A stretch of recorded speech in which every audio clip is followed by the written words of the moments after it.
प्रश्न होना चाहिए। भाग्य को कहते हैं हमारा प्रारब्ध जी, जो नसीब के रूप में हम बोलते हैं, जो हम तैयार नहीं करते हैं, हमारे पूर्व पिछले जन्मों जन्म के कर्म अनुसार वो फलीभूत होता है। जी, बात क्या होती है कि हमको इस जन्म के भी पूरे कर्म का ज्ञान नहीं है। जाने अनजाने में भी कभी कभी हमारे से पाप पुण्य हो जाता है। तो जो जन्म से ही आप बोलते हैं कि ऐसा क्या पाप किया कि उसको जन्म से ही दूध भी नहीं मिल रहा है, और कोई बिरला टाटा वाले के वहां जन्म लेते हैं तो जन्म से ही करोड़ों के मालिक हो जाते हैं, बराबर। ऐसा ही बात है ना। देखो, इस जन्म में जो बहुत पुण्य कर रहे हैं, अन्न क्षेत्र चला रहे हैं, जीवन जरूरत की वस्तु दे रहे हैं, अपना सामर्थ्य का समझ लो कि वो सदुपयोग कर रहे हैं, लेकिन वो इस संसार से कुछ नहीं चाहते। वो मांगने नहीं जाते कि मुझे अन्न क्षेत्र चलाना, फिर भी कुछ कर रहे हैं। तो ऐसे लोगों को अर्जुन ने भी भगवान को पूछा है कि भगवान, अच्छे कर्म करते करते अथवा साधन भजन करते करते यदि हमारा प्रारब्ध पूरा हो गया तो हमारे अगले जन्म की क्या स्थिति होगी। तो उन्होंने कहा कि जहां से तुमने साधना छोड़ी थी, ध्यान से सुनिएगा, जहां से तुमने साधना छोड़ी थी उस साधना के लायक फील्ड में ही मैं तुमको जन्म दूंगा। और तुमने बहुत पाप किया है, जैसे आजकल के नेता की बात कर ले तो उनको जन्म से ही पानी, तो क्या मुझे लगता है कि पानी के लिए 10 किलोमीटर उनको जाना पड़े, क्योंकि उन्होंने लोगों का पैसा खा करके, लोगों का खून चूस करके इस दुनिया को सताया। तो भगवान जन्म से ही उनको ऐसी जगह देते हैं कि उसको पानी, आपने तो दूध बोला, मैं तो कहूँ उनको पानी भी नहीं मिलना चाहिए जन्म से। वो तो आप उनके पिछले जन्म की कैसेट नहीं जानते, जिन्होंने अनधिकार सुख दूसरे का छीन लिया है, जस्ट लाइक ए धृतराष्ट्र। वो धृतराष्ट्र जैसे लोगों की आप गति क्या चाहेंगे बताइए। तो वो तो आज घर घर में धृतराष्ट्र की स्थिति बन गई है। तो जिसको भगवान ये जगत का सुख नहीं देते हैं जन्म से ही, तो हम इस जन्म की कैसेट जानते हैं। उनकी पिछले जन्म की जो भगवान कैसेट दिखा दे तो आप कहेंगे कि इनको तो यहाँ भी नहीं स्थान देना चाहिए। और जिन्होंने बहुत पुण्य किया है सिर्फ भगवान की प्राप्ति के लिए, भगवान की प्रीति के लिए और भगवान की अनुभूति के लिए, और जिसने भगवान से कुछ नहीं चाहा है, सिर्फ दिया है, और उनको पता है कि धरती में मैं एक बीज बोऊंगा तो माँ मुझे 1000 बीज देने वाली, मैं एक आदमी को, एक परिक्रमावासी को खिलाऊंगा, अब जन्मों जन्म तक, आपकी 7 पीढ़ी तक कोई भूखा नहीं रहेगा। ये हमारी गारंटी है। या तो ये कर ले अथवा नहीं, बाद में बात क्योंकि ये प्रवचन है ये। नहीं बात। तो बोया हुआ सत्कर्म कभी भी फैल नहीं जाता, निराश नहीं करता। लेकिन हम क्या है, इस जन्म की स्थिति को जानते हैं तो इसलिए हम उसको दया करते हैं। लेकिन भगवान आपको उनकी थोड़ी पिछले जन्म की कैसेट देखा है, आप कहे कि इसको तो 5 रुपया भी नहीं देना चाहिए, लेकिन हम इसलिए देते हैं कि भाई उन्होंने जो गलती की अब मुझे नहीं करनी। समाज तो गलती करके इस पाप योनि में जाता है, दुराचार योनि में जाता है, झोपड़पट्टी में जन्म लेता है, मजदूरी करके भीख मांग के भी जीता, लेकिन उसके पिछले और इस जन्म के कर्म फल स्वरूप फिर भी भगवान उनको तक देते हैं अच्छे कर्म करने की। लेकिन उनके भीतर जो मांगा हुआ अन्न पड़ गया तो फिर उनको कर्म करने की जिज्ञासा नहीं होती, वृत्ति भी नहीं बनती। इसलिए हम यहाँ यह प्रेरणा देंगे कि भगवान से ज्यादा हम किसी के चरित्र को नहीं जानते, इसलिए हमें अपनी ओर से उसमें दया नहीं खानी चाहिए, अपना धर्म देखना चाहिए। हमको ये कोई भूखा प्यासा दूध बगैर का बच्चा दिख रहा है तो चलो मेरे पास है, दे दिया बस। फिर उसके बारे में हम सोचेंगे तो ईश्वर के नियम का उल्लंघन हो जाएगा। क्यों? भगवान किसी को गलत दिशा, उसको दुख देना वो चाहते नहीं है। उनके कर्म ही ऐसा है पिछले जन्मों का कि इन्होंने सब कुछ सामर्थ्य होते हुए भी भूखे को, प्यासे को, अपने परिवार को, अपने समाज को भी नहीं दिया, दूसरे को छोड़ दो। ऐसे भी चरित्र आप न्यूज़पेपर में पढ़ते हैं। तो भगवान ने दिए हुए सामर्थ्य का जो दुरुपयोग करता है उनकी दुर्गति होती है, और जिन्होंने प्राप्त सामर्थ्य का सदुपयोग किया तो आप नहीं मांगोगे तो भी दूसरे दरवाजे से भी आता रहेगा, आप नहीं चाहोगे वहां से आपको सुख मिलता रहेगा। आपको मैं ईमानदारी से बताता हूं कि अंधेरे में भी आपने चलते हुए कोई खेत में बीज बो दिया, उगेगा कि नहीं?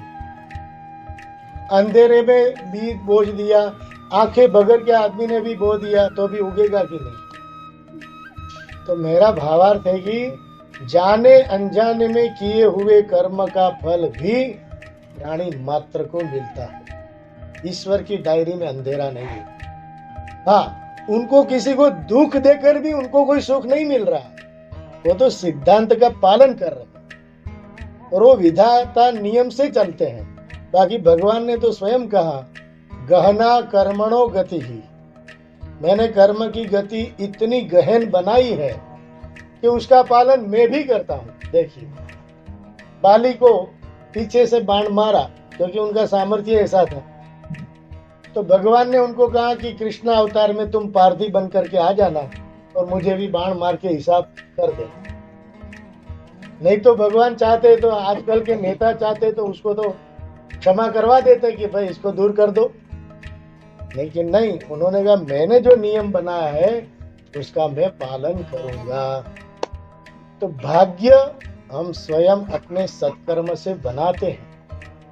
आज का हुआ सत्कर्म भविष्य आपका उज्जवल बना, आज का दुष्कर्म ये भविष्य में दुर्मति के कारण दुर्गति देता है। तो ध्यान रखिए, हम सबकी मति में बैठकर भगवान कर्म फल दे रहे हैं। आज हमें यहाँ मिलना था, हमको पता नहीं था, आपको पता नहीं था, उसका नाम है भगवान।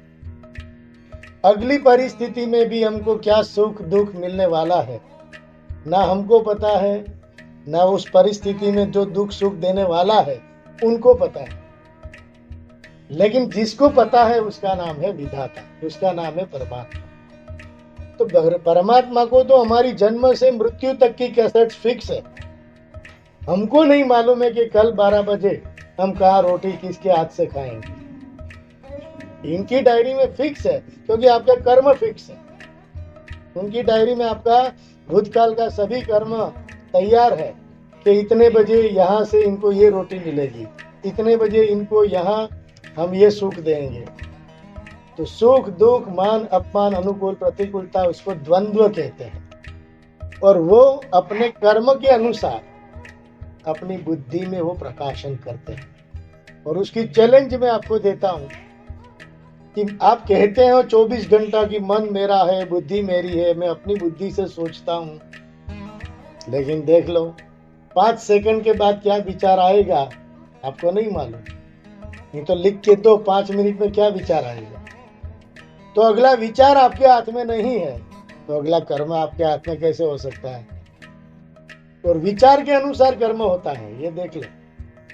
पहले आप योजना बनाते हैं कि हमें यहाँ जाना है, यहाँ रुकना है, फिर ये दर्शन करना है इत्यादि। तो कि कभी भी ऐसा नहीं हुआ कि विचार आए बगैर कर्म हो गया, आप जीवन में टटोल लो।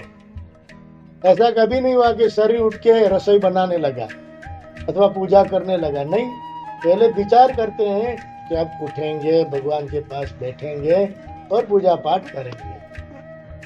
तो देखो, वर्तमान में किए हुए कर्म हमारा भविष्य बनता है।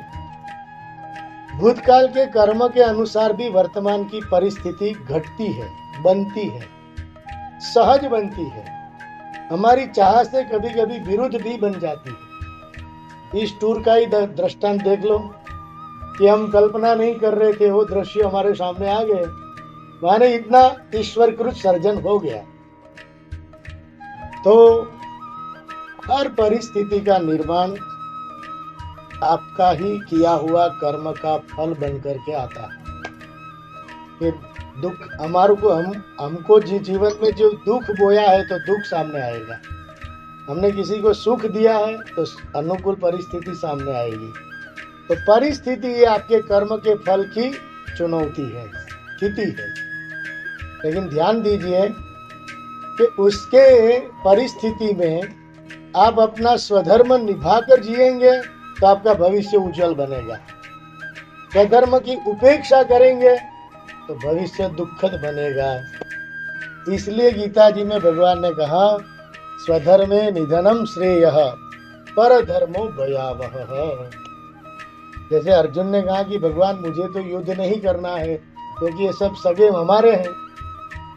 भगवान ने कहा, सेनयोरुभयोर मध्ये रथम स्थापयमेच्युत, माने हे अच्युत, मैं सेना की मध्य में सब रथ रख चुका हूँ, तुम तुम्हारे योद्धा को, कौरवों को देखो।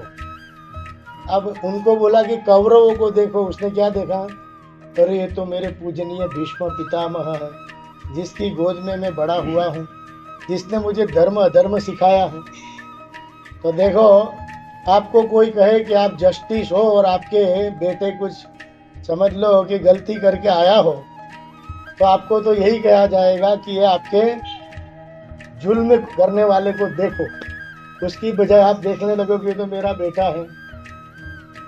तो ये तो आप सिर्फ शासन नहीं कर पाएंगे, उस न्यायाधीश की सीट में बैठ करके भी आप न्याय नहीं कर सकेंगे। क्यों?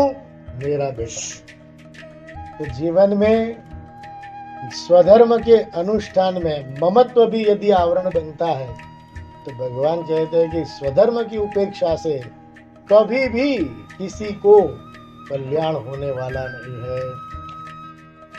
जहां स्वधर्म बनता है वहां आप भाग नहीं सकते। इस जन्म में पूरा नहीं करोगे, अगले जन्म उसके लिए लेना पड़ेगा।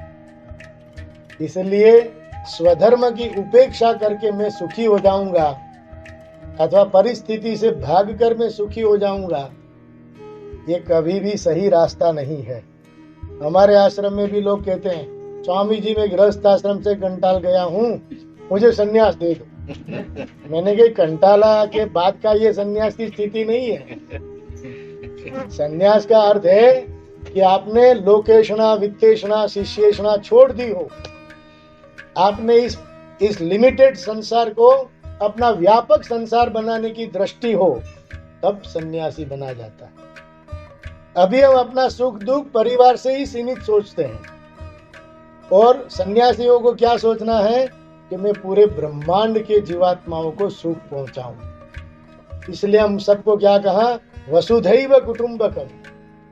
तो अभी हम जहां बैठे हैं, जहां चल रहे हैं, वो सब हमारा ही परिवार है।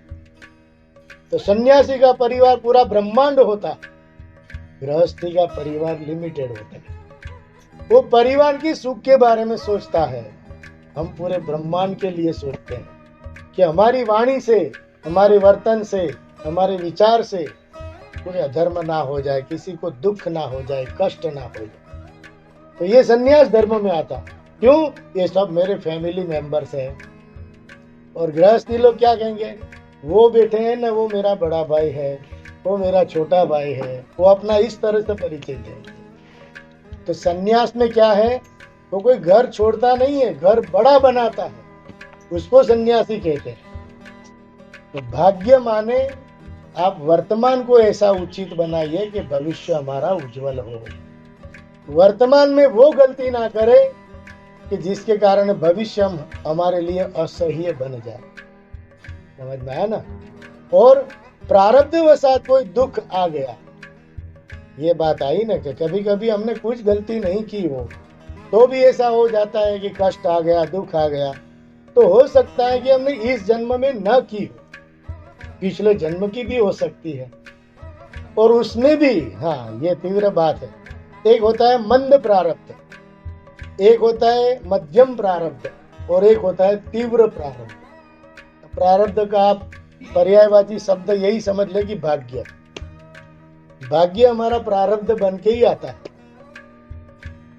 तो मंद प्रारब्ध माने आपको चॉइस दी जाएगी, उसमें आप थोड़ा सहना है, झेलना है, लेकिन यदि आप भगवान की शरण लेकर चलेंगे तो सहन शक्ति से, वो प्रारब्ध से मुक्त हो जाएंगे। जैसे हमको छोटी छोटी बीमारियां आती है तो हम उस समय भगवान का आदर करके दवा और दुआई का आश्रय लेकर के उससे बाहर निकल जाते हैं, इसको मंद प्रारब्ध कहते हैं। दूसरा होता है मध्यम प्रारब्ध, जैसे हम उसको संयम से, नियम से रहे और दवाई और भगवान का आश्रय लेकर चले तो भी उस प्रारब्ध से मुक्त हो जाते हैं।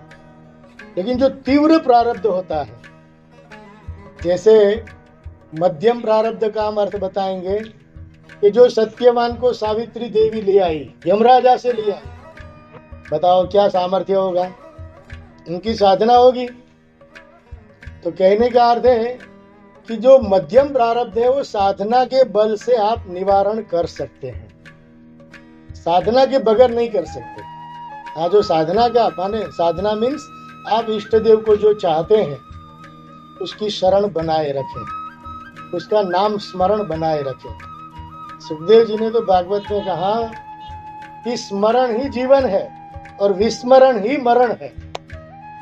तो चलते फिरते बैठे आप स्मरण बनाए रखोगे तो आप किस दिशा में जा रहे हो, क्या खा रहे हो, क्या पी रहे हो, वो सब संभालने की जिम्मेदारी उनकी हो जाएगी। देखो, तो भावार्थ ये है, मध्यम प्रारब्ध को साधना के द्वारा आप निवारण कर सकते हैं, और जो तीव्र प्रारब्ध है इसको काटा नहीं जा सकता। जैसे दशरथ महाराज ने श्रवण का जाने अनजाने में मार दिया तो उनका शाप हुआ कि पिता के, पुत्र के वियोग में भी आपका शरीर छूटेगा, दशरथ राजा के। अब देखो, वो भगवान को ये बात बता देते तो हो सकता है कि तीव्र प्रारब्ध को भी साधना के बल से उसको कमजोर किया जा सकता। अब समझिए ध्यान से, दशरथ जी महाराज की मृत्यु की जगह उनकी पीड़ा, भगवान रामचंद्र जी के वियोग की, उस पीड़ा का शायद मेंटली उनको डिस्टरबेंस हो सकता था, माने सहन करके देह के प्रारब्ध से वो मुक्त हो सकते थे। लेकिन देखो, दशरथ जी को राम जी के प्रति अति प्रेम था और वो चाहते थे कि मैं भगवान का स्मरण करते हुए शरीर छोड़ूं। और दशरथ राजा की, अब इसको गलती कहे या प्रार्थना कहे, वो चाहते थे कि राम जी के स्मरण से हमारी मृत्यु होवे, ऐसा बढ़िया श्रेय कहां से मिलेगा। तो दशरथ राजा ने सभी बात आज तक राम जी को बताई थी, लेकिन ये मंगलमय मृत्यु वो स्वयं चाहते थे तो राम जी को नहीं बताया। देखो, यहाँ सीखने वाली बात यह है कि हमारे दिल की जो भी बात है वो कम से कम भगवान को कह देनी चाहिए। आज के लोग आपस में आप ऐसी बात करते हैं, हम तो सुनते रहते हैं कि हमें अपनी बात दूसरे को कह देनी चाहिए। दूसरे माने व्यक्ति को, मित्र को। अरे भाई, आज आपका मित्र है, उसका भरोसा है कि कल तक वो मित्र ही रहेगा। आपकी वो सब जो अलग सलग की बातें हैं सब फिर दुष्प्रचार भी करेगा। अब मन का क्या भरोसा भाई, आप अग्नि की साक्षी में शादी करते हो, वहां भी गड़बड़ हो जाती है। समझ में आया? तो देखो, सबसे मन का सदुपयोग करो तो वो साधना के लिए श्रेष्ठ साधन है। मन को यदि हम सदुपयोग करना नहीं समझेंगे तो पता नहीं हमको कहाँ तक, पतन तक ले जाएगा। ये दुष्प्रचार, दुस्संग और ये दुर्व्यवहार और हमारे दूषण भी जो आजकल व्यसन के रूप में चल रहा है, वो व्यसन भी छोटे से ही बड़ा बन जाता है। लेकिन आप ये क्यों नहीं सोचा है, जितना बड़ा बना है उसको मैं छोटा बन करके उसको बंद भी कर सकता हूं। और सबसे बड़ी बात है, दुस्संग से बचना वो सबसे बड़ा सत्संग है। दुष्संग से बच गए तो सत्संग का मार्ग आपके जीवन में भगवान प्रकाशित करेंगे। लेकिन जब तक दुष्संग नहीं छोड़ेंगे तो भगवान कहेंगे तुम अंधेरे में बैठकर ही फरियाद करते रहोगे, तुम्हें उजाला कहाँ से लाऊंगा। तुम मेरे इशारे से थोड़ा चलना तो सीख, तो सूर्योदय का प्रकाश में तुमको प्रकाशित कर दूंगा। तो देखो, अंतिम चरण में हम ये बताएंगे कि पुरुषार्थ करने में जो सावधान रहता है, पुरुषार्थ करते हुए भी अंतरात्मा आपको मना करता है, वो काम भी हम जब करते हैं तो हमें भविष्य में दुख को झेलना पड़ता है। और ध्यान दीजिए, नहीं तो आप कहेंगे स्वामी जी अर्जुन को तो भगवान शासन करके बचा लिए, हमको कोई बचाता नहीं है। लेकिन ध्यान दीजिए, आपके हृदय में भी 24 घंटा वो आपके भीतर प्राण पूर रहे हैं। वो बैठे हैं ना, इसलिए सब आपको आइए बैठिए करते हैं। इसमें से वो भगवान उतार जाए तो हमको 24 घंटा कोई रखने वाले नहीं है, ये आप सबको मालूम है। तो ध्यान दीजिए, हमारी कोई कीमत नहीं है, इसके भीतर बैठे हुए परमात्मा की कीमत है। नहीं तो ये शरीर तो जड़ है, ये शरीर को भी नहीं मालूम कि मैं शरीर हूं। वो चेतना से हम जानते हैं कि ये शरीर कहलाता है। जड़ उसको कहते हैं जिसको खुद का भी बोध ना हो। ये शरीर को बोध होता तो ये करंट क्यों छेलता है। ये हाथ को पता होना चाहिए कि यहाँ करंट जा रहा है, लेकिन इसको तो मन और बुद्धि के अंदर परमात्मा जब बताते हैं कि यहाँ करंट है, तब वो वापस हाथ करता है। तो हाथ स्वयं जड़ है, शरीर स्वयं जड़ है। उसके अंदर बैठे हुए अंतर्यामी परमात्मा हमारे भीतर बैठकर अच्छे अच्छे विचार को प्रोत्साहित करते हैं, गलत विचार के ऊपर शासन भी करते हैं।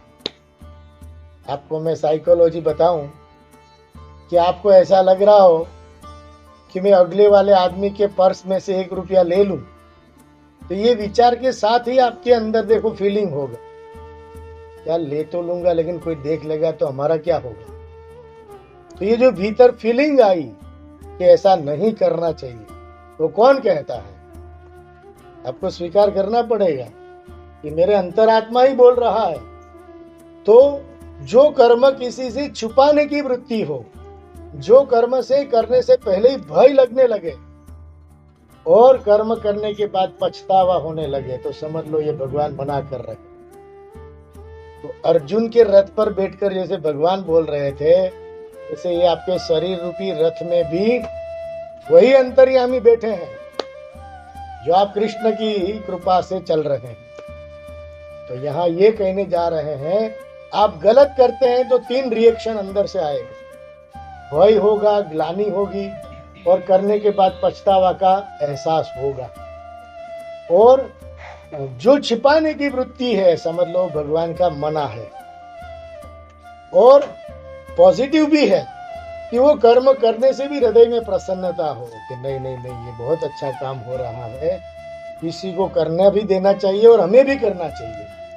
तो भीतर से प्रोत्साहन मिले। और दूसरा रिएक्शन आप देखिएगा कि आप जैसे अभी भाई श्री ने कहा कि हम तिरुपति जाए, आप भी तिरुपति जाने का संकल्प करेंगे ना, तो आपके लायक पैसा भी मिलेगा, कंडीशन भी मिलेगी और व्यवस्था भी मिल जाएगी। और पहले आप कहेंगे नहीं नहीं यार कैसे जा सकते हैं, लेकिन आप श्रद्धा से, प्रेम से भगवान का हृदय में ध्यान करते हुए एक बार उनको कहो कि हमको भी एक बार भगवान कब ले जाओगे। जैसे आप अपने प्रियतम को कहते हैं सब लोग तिरुपति जाए, अब हमको कब ले जाएंगे। समझ में आया? तो ऐसे सबसे बड़े प्रियतम तो वो है। वो जो अपने प्रियतम है वो तो कोरोना में 10 फुट दूर से बात करते थे। और ये प्रियतम ने तब कहा कि मैं आपकी दवाई नहीं पचाऊंगा, ब्लड नहीं बनाऊंगा, इस शरीर की एनर्जी नहीं दूंगा। तब तो वो प्रियतम तो आपके बिल्कुल करीब ही थे। तो देखो, हर परिस्थिति में आपको परमात्मा के अस्तित्व का एहसास करना चाहिए। तो भीतर से जो आपको प्रेरणा मिली, आपको प्रोत्साहन मिला और उसके अनुकूल वातावरण भी मिला, तो समझ लो कि भगवान हमको कह रहे हैं कि तुम अच्छा कर्म करने जा रहे हो, आगे बढ़ो, मैं तुम्हारे बताओ। अब ये भगवान भी देखो यहाँ अन्न क्षेत्र चला रहे हैं। अभी तो ये चातुर्मास का पीरियड है, लेकिन यहाँ से कहते हैं कि मध्य प्रदेश के परिक्रमावासी तो चातुर्मास नहीं करते, लेकिन वो गुजरात की ओर, महाराष्ट्र की ओर चले जाते हैं। लेकिन ये देव उठी एकादशी के बाद फिर परिक्रमा चलेगी, तो ये भगवान यहाँ से सभी अन्न क्षेत्र, यहाँ से ये परिक्रमावासी का मार्ग है। आप जो अभी पैदल आए वो भी परिक्रमावासी का मार्ग है।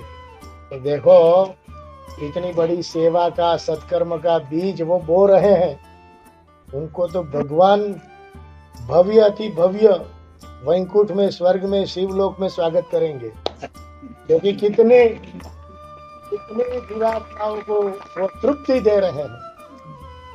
तो अपने संकल्प से जो कर्म करते हैं उसको अपना कर्म कहते हैं। कर्म करते करते अनायास जो कंडीशन आती है उसको प्रारब्ध अथवा भाग्य कहते हैं। आ गई ना उनके ऊपर बात। जैसे मान लो कि अभी आप सब अपना कोई बर्थडे के कारण कोई पार्टी मना रहे हैं, तो आपने 10 मित्रों को आमंत्रित किया। तो 10 मित्र को जो आमंत्रित किया वो आपका सत्कर्म है। लेकिन वो पार्टी में जाते जाते वक्त 10 लोगों का और फोन आया कि हमें भी आना है। तो आपकी कल्पना में भी नहीं था कि उसको भी कहना चाहिए, अथवा वो रास्ते में मिल गए और कह रहे आप कहाँ जा रहे हो, तो कह अरे चलो हमारा बर्थडे है। तो जो रास्ते में अनायास मिले वो आपका भाग्य है, वो आपका प्रारब्ध है, वो ईश्वरकृत सर्जन है। भाग्य ईश्वर सर्जन करते हैं। कर्म का उद्देश्य से किया हुआ कर्म हमारे पुरुषार्थ और अपने संस्कार के अनुसार, अपना सामर्थ्य के अनुसार हम योजना करते हैं। तो हम अपनी योजना के अनुसार कर्म करते हैं, वो हमारा कर्म कहलाता है। कर्म करते करते कुछ नया पुराना मिल जाता है, उसको भाग्य कहते हैं। हम उसको लेटेस्ट दृष्टांत हमारे माँ नर्मदा जी को भी स्मरण करते हुए कहूंगा कि हमारे गुजरात में बड़ौदा में गायकवाड़ सरकार थी पहले। तो वो जब गणपति विसर्जन करने गए तो उनकी जो साकर थी लोहे की, तो पूरी सोने की हो गई। आज भी वो पैलेस बड़ौदा में है, कभी आप देखना चाहे तो देख सकेंगे। तो फिर गायकवाड़ सरकार को लगा कि ये नर्मदा जी में से पारसमणि बह रही है, तो उन्होंने बड़ौदा से ये मल्हारराव घाट, चांदोद से रत्ना सागर तक जाली लगा दी लोहे की, और सिपाही को खड़ा रखा कि जो जाली सोने की हो जाए तो तुरंत हमको मैसेज भेजो। अब फिर माँ नर्मदा जी देखो उनके स्वप्न में आई कि बेटा तुम्हारे नसीब में था, वो मैंने तुमको दे दिया। तुमको सोने की साकर देनी थी, दे दिया। अब तुम ये जाली का बोझ मेरे से उठा लो, मेरे से सहन नहीं होता। रातों रात उठा लिया। ये है प्रारब्ध और ये है पुरुषार्थ। अपनी जो हम जाली लगाते हैं भगवान के ऊपर, ये अपना पुरुषार्थ है। लेकिन ऐसा पुरुषार्थ होना चाहिए कि भगवान को बोझ ना लगे, भगवान को अनुकूल लगे। और भगवान को अनुकूल तब लगेगा कि आपके वो कर्म होगा जो भगवान की प्राप्ति का साधन या साधना होगा। तो वो पुरुषार्थ भगवान आपको जरूर प्रोत्साहित करेंगे, पूर्ण कराएंगे। लेकिन वो कर्म मत करो जिससे दूसरे को दुख पहुंच जाए, दूसरे को कष्ट हो जाए, दूसरे के जीवन में हमारे वाणी वर्तन विचार से ग्लानि हो जाए। उस व्यवहार से बच गए तो आप सही जीवन जी रहे हैं। वो आपका सही पुरुषार्थ होगा तो आपका भविष्य भी सही होगा।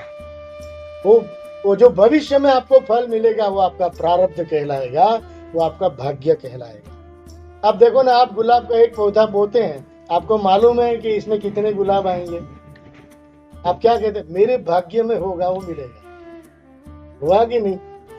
तो हर परिस्थिति में आप खेत बोते हैं, आपको मालूम है कितना टन हमको अनाज मिलेगा, फिर कहते भाग्य में होगा वो मिलेगा। हम कोई भी बिजनेस भी करते हैं तो पहले पता होता है कि इतना प्रॉफिट मिलेगा, लेकिन हमको पता है कि हम सही पुरुषार्थ करेंगे तो सही फल मिलेगा। लेकिन हाँ, उन सफलता के 3 फैक्टर्स भगवान ने बताया कि संपूर्ण भाग्य को जागृत करना हो तो 3 फैक्टर्स का आदर करो। इसको जीवन की सफलता का भी रहस्य कहते हैं।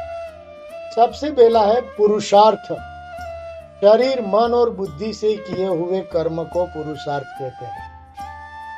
फिर उनका रिजल्ट ना आए तब तक धैर्य रखो। जैसे हमने खेत बो दिया तो मेहनत किया, हल इत्यादि चलाया, ये पुरुषार्थ क्षेत्र में आता है। फिर जब तक हमारा 90 दिन 100 दिन के आसपास जो गेहूं निकलता है तब तक हमको धैर्य रखना पड़ता है। उसके पहले हम काट कटाई करने लगे तो फल नहीं मिलता। तो गेहूं पकाना है तो 90 दिन 100 दिन आपको धैर्य रखना पड़ेगा। फिर धैर्य के पीरियड में अब यहां से सुनो, प्रार्थना करनी पड़ेगी। ये हमारा प्रार्थना का फैक्टर है बहुत कमजोर है। हम अपने अहंकार और अभिमान को आगे लेके चलते हैं। अरे आई एम समथिंग, हम देख लेंगे। तो भगवान की अब तुम ही देखने वाले हो तो हमें देखने की जरूरत नहीं है। देखो द्रौपदी जी ने भी यही गलती की। वो अपने साड़ी के पल्लू से पकड़ के रखा कि अब हम देख लेंगे। तो भगवान ने कि तुम देख रही हो तब तक मैं नहीं आ सकता। फिर कहा मेरे 5 महारथी बैठे हैं, पतिदेव बैठे हैं।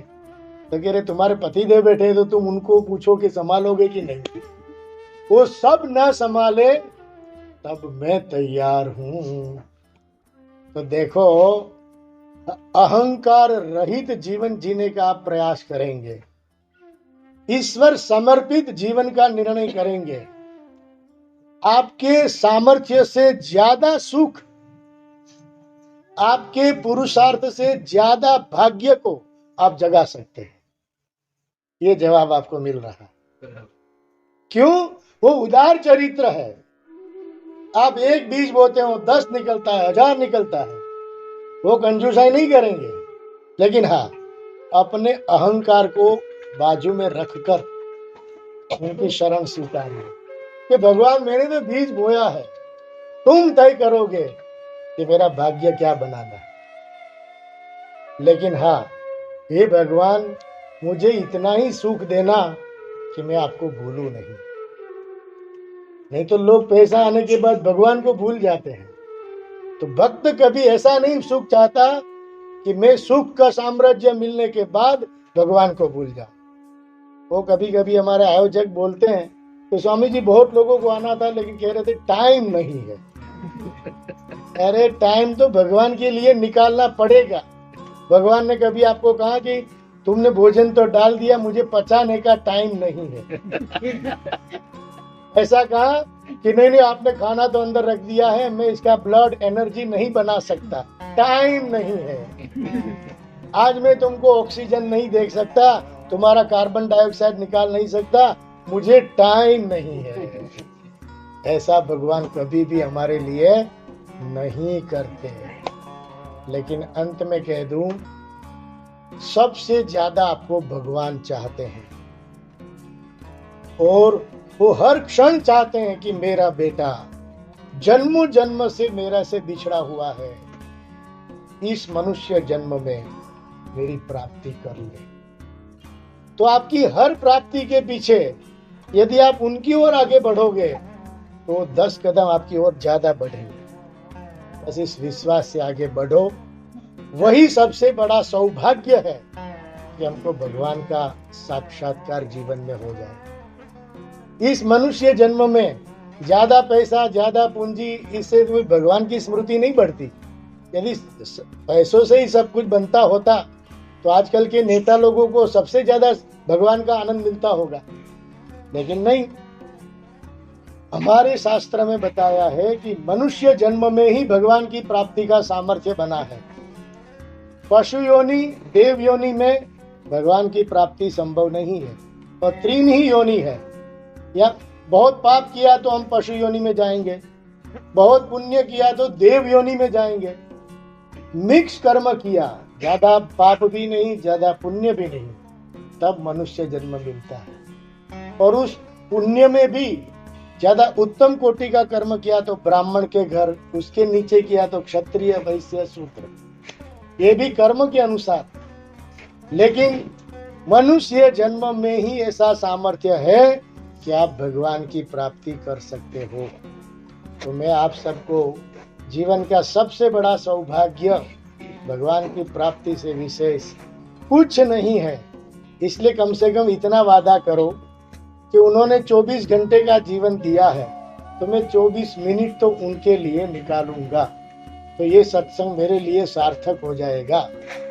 नर्मदा मात की जय, बालकृष्ण कन्हैया की जय, ओमकारेश्वर महादेव की जय, महाकालेश्वर महादेव की जय, तिरुपति बालाजी महाराज की जय। नमः पार्वती पतये महादेव। नर्मदे नर्मदे।